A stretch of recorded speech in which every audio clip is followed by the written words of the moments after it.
Let's go live to the Prime Minister Narendra Modi, who's speaking to India Inc. about the PLI scheme of the government. Get the manufacturing champions within India who can compete and integrate India into the global supply chain. The private sector will drive this, and the central government ministries and the state governments are expected to handhold and support the private sector initiatives to push the PLI scheme. This scheme is reviewed regularly by the Cabinet Secretary in the empowered group of secretaries. Regular consultations are held between the ministries and NITI Aayog to ensure that the schemes are launched and implemented without any hassle and delay. Today's webinar is modeled upon a consultative framework which aims to bring all the key stakeholders to a single platform so that they can exchange their knowledge and experience to ensure a smooth implementation process and formulate action plans for this PLI scheme. With sincere gratitude, sir, I now request you, our Honorable Prime Minister of India, to share his vision and provide us with his valuable guidance on this subject. Over to you, PM, sir. नमस्कार। इतनी बड़ी तादाद में हिंदुस्तान के सभी कोने से आप सबका इस महत्वपूर्ण वेबिनार में सम्मिलित होना अपने आप में इसका महत्व दर्शाता है। मैं हृदय से आप सबका स्वागत करता हूं। आप इस बात से परिचित हैं कि बजट के इम्प्लीमेंटेशन को लेकर हमने इस बार एक नया विचार मन में आया और एक नया प्रयोग हम कर रहे हैं, और ये अगर सफल हुआ प्रयोग तो शायद भविष्य में भी बहुत लाभ होगा। अब तक कई ऐसे वेबिनार हुए हैं। मुझे देश के गणमान्य ऐसे हजारों लोगों से बजट के संबंध में बातचीत करने का अवसर मिला है। पूरे दिन भर वेबिनार चले हैं और बहुत ही अच्छा रोडमैप, इम्प्लीमेंटेशन के लिए बहुत ही अच्छे सुझाव आप सबकी तरफ से आया है। ऐसा लग रहा है कि सरकार से ज्यादा आप लोग 2 कदम और आगे और 2 तेजी से जाने के मूड में हैं। ये अपने आप में बहुत ही सुखद खबर है, मेरे लिए सुखद अनुभव है। और मुझे विश्वास है कि आज की इस चर्चा में भी हम लोगों की कोशिश ये है कि देश का बजट और देश के लिए पॉलिसी मेकिंग सिर्फ सरकारी प्रक्रिया बनकर ना रहे। देश के विकास से जुड़े हर स्टेक होल्डर्स का इसमें इफेक्टिव एंगेजमेंट हो। इसी क्रम में आज manufacturing sector, make in India को ऊर्जा देने वाले आप सभी महत्वपूर्ण साथियों से ये चर्चा हो रही है। बीते हफ्तों में जैसा मैंने आपको बताया, अलग अलग सेक्टर्स के लोगों से बहुत ही फलदायी संवाद हुआ है। बहुत ही महत्वपूर्ण और इनोवेटिव सुझाव आए हैं। आज के इस वेबिनार का फोकस विशेष रूप से प्रोडक्शन लिंक इंसेंटिव से जुड़ा हुआ है। साथियों, बीते 6-7 सालों में अलग अलग स्तर पर मेक इन इंडिया को प्रोत्साहित करने के लिए अनेक सफल प्रयास किए गए हैं। इनमें आप सभी का योगदान प्रशंसनीय रहा है। अब इन प्रयासों को नेक्स्ट लेवल पर ले जाने के लिए और बड़े कदम उठाने, अपनी स्पीड और स्केल को बहुत अधिक बढ़ाना है। और कोरोना के पिछले 1 वर्ष के अनुभव के बाद मैं कन्विंस हूं कि भारत के लिए सिर्फ एक मौका नहीं है, भारत के लिए, दुनिया के लिए एक जिम्मेवारी है। दुनिया के प्रति भारत की जिम्मेवारी है। और इसलिए हमें बहुत तेजी से इस दिशा में बढ़ना ही होगा। आप सभी ये भली भांति जानते हैं कि मैन्युफैक्चरिंग अर्थव्यवस्था के हर सेगमेंट को कैसे ट्रांसफॉर्म करती है, कैसे इसका प्रभाव पैदा होता है, कैसे एक इकोसिस्टम क्रिएट होती है। हमारे सामने दुनिया भर से उदाहरण हैं जहां देशों ने अपनी मैन्युफैक्चरिंग कैपेसिटीज को बढ़ाकर देश के विकास को गति दी है। बढ़ती हुई मैन्युफैक्चरिंग कैपेबिलिटीज देश में एम्प्लॉयमेंट जनरेशन को भी उतना ही बढ़ाती है। भारत भी अब इसी अप्रोच के साथ बहुत तेजी से काम करना चाहता है, आगे बढ़ना चाहता है। इस सेक्टर में हमारी सरकार मैन्युफैक्चरिंग को बढ़ावा देने के लिए एक के बाद एक लगातार रिफॉर्म्स कर रही है। हमारी नीति और रणनीति हर तरह से स्पष्ट है। हमारी सोच है मिनिमम गवर्नमेंट, मैक्सिमम गवर्नेंस। हमारी अपेक्षा है zero effect, zero defect. Bharat की कंपनियां और भारत में की जा रही मैन्युफैक्चरिंग को ग्लोबली कॉम्पिटिटिव बनाने के लिए हमें दिन रात एक करना होगा। हमारी प्रोडक्शन कॉस्ट्स, प्रोडक्ट्स की क्वालिटी और एफिशिएंसी ग्लोबल मार्केट में अपनी पहचान बनाए, इसके लिए हमें जुटकर काम करना होगा। और हमारी प्रोडक्ट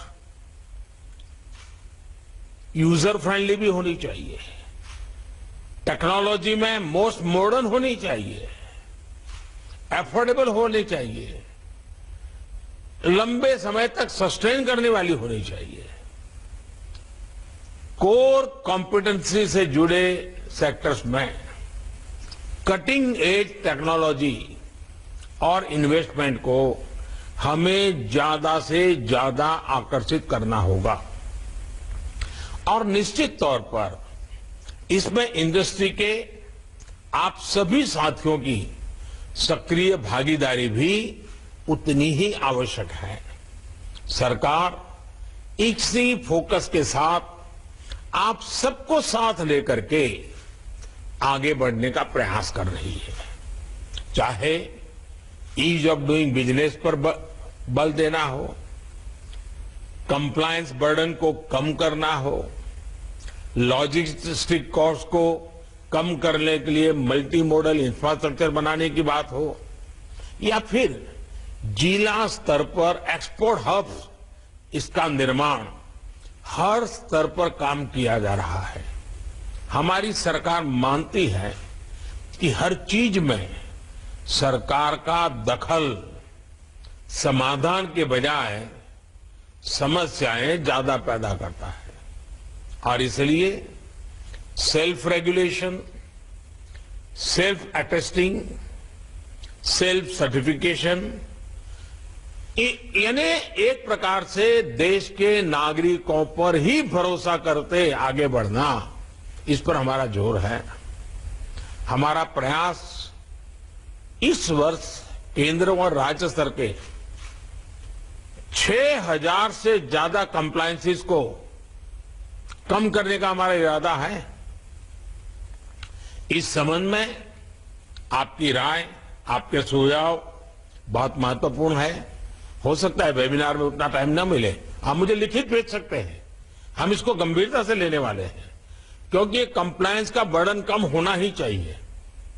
टेक्नोलॉजी आ गई है, हर चीज को बार बार ये फॉर्म भरो, वो फॉर्म भरो, दिखना भरो, ये इस चीजों से मुझे मुक्ति देनी है जी। इसी प्रकार लोकल लेवल पर एक्सपोर्ट को प्रमोट करने के लिए एक्सपोर्टर्स और प्रोड्यूसर्स को ग्लोबल प्लेटफॉर्म उपलब्ध कराने के लिए आज सरकार अनेक क्षेत्रों में काम कर रही है। इससे एमएसएमईज हो, किसान हो, छोटे छोटे हस्तशिल्पी हो, सभी को एक्सपोर्ट के लिए बहुत मदद मिलेगी। साथियों, प्रोडक्शन लिंक इंसेंटिव योजना के पीछे भी मैन्युफैक्चरिंग और एक्सपोर्ट का विस्तार करने की ही हमारी भावना है। दुनिया भर की मैन्युफैक्चरिंग कंपनियां भारत को अपना बेस बनाएं और हमारी घरेलू इंडस्ट्री, हमारे एमएसएमईज की संख्या और सामर्थ्य का विस्तार हो। इस सोच के साथ हम इस वेबिनार में कॉन्क्रीट योजनाओं को अगर रूप दे सकते हैं तो जिस फिलॉसफी को लेकर के बजट आया है वो परिणामकारी सिद्ध होगा। इस योजना का मकसद अलग अलग सेक्टर्स में भारतीय उद्योगों की कोर कॉम्पिटेंसीज और एक्सपोर्ट में ग्लोबल प्रेजेंस का दायरा हमें बढ़ाना ही होगा। सीमित जगह पे, सीमित देशों में, सीमित आइटम लेकर के और हिंदुस्तान के 2-4 कोने में से ही एक्सपोर्ट, ये स्थिति हर प्रकार से बदलनी है। हिंदुस्तान का हर जिला एक्सपोर्ट में क्यों ना हो, दुनिया का हर देश भारत से इंपोर्ट क्यों न करता हो, दुनिया के हर देश में, हर इलाके में क्यों ना हो, हर प्रकार की चीजें क्यों ना हो। पहले की योजनाओं और मौजूदा योजनाओं में आपने भी एक स्पष्ट अंतर देखा होगा। पहले इंडस्ट्रियल इंसेंटिव्स एक open ended input based subsidies का प्रावधान होता था। अब इसको एक कॉम्पिटिटिव प्रोसेस के माध्यम से टारगेटेड परफॉर्मेंस बेस्ड बनाया गया है। पहली बार 13 सेक्टर्स को इस प्रकार की योजना के दायरे में लाना हमारा कमिटमेंट दिखाता है। साथियों, ये पीएलआई जिस सेक्टर के लिए है उसको तो ये लाभ हो ही रहा है, इससे उस सेक्टर से जुड़े पूरे इकोसिस्टम का बहुत फायदा होगा। ऑटो और फार्मा में पीएलआई से ऑटो पार्ट्स, मेडिकल इक्विपमेंट्स और दवाओं के रॉ मटेरियल से जुड़ी विदेशी निर्भरता बहुत कम हो जाएगी। Advance cell batteries, solar PV modules और स्पेशलिटी स्टील, इसको मिलने वाली मदद से देश में एनर्जी सेक्टर आधुनिक होगा। हमारा अपना रॉ मटेरियल, हमारा अपना लेबर, हमारी अपनी स्किल, हमारा अपना टैलेंट, हम कितना बड़ा जंप लगा सकते हैं। इसी तरह टेक्सटाइल और फूड प्रोसेसिंग सेक्टर को मिलने वाली पीएलआई से हमारे पूरे एग्रीकल्चर सेक्टर को लाभ होगा। हमारे किसानों, पशुपालकों, मछुआरों यानी पूरी ग्रामीण अर्थव्यवस्था पर इसका सकारात्मक असर पड़ेगा, आय बढ़ाने में मदद मिलेगी। अभी आपने कल ही देखा है कि भारत के प्रस्ताव के बाद संयुक्त राष्ट्र ने, यूनाइटेड नेशंस ने वर्ष 2023 को यानी 2 साल के बाद 2023 को इंटरनेशनल ईयर ऑफ मिलेट्स घोषित किया है। भारत के इस प्रस्ताव के समर्थन में 70 से ज्यादा देश आए थे और फिर यूएन जनरल असेंबली में ये प्रस्ताव सर्वसम्मति से स्वीकार किया गया। ये देश का गौरव बढ़ाने वाली बात है। ये हमारे किसानों के लिए भी बड़ा अवसर है और उसमें भी खास करके छोटे किसान, जहां सिंचाई की सुविधाएं भी कम है और जहां पर मोटा अनाज पैदा होता है। इस मोटे अनाज का महात्म्य दुनिया तक पहुंचाने का काम यूएन के माध्यम से हमने जो प्रस्तावित किया वो 2023 के लिए स्वीकृत हुआ है। भारत के छोटे किसानों को, जहां सिंचाई उपलब्ध नहीं है, ऐसे दुर्गम इलाके की खेती को, हमारे गरीब किसान को ये मोटे अनाज की ताकत कितनी है, न्यूट्रिशन वैल्यू कितनी है, उसमें वैरायटीज कितनी हो सकती है, दुनिया में ये अफोर्डेबल कैसे हो सकती है, ये कितना बड़ा अवसर हमारे सामने है।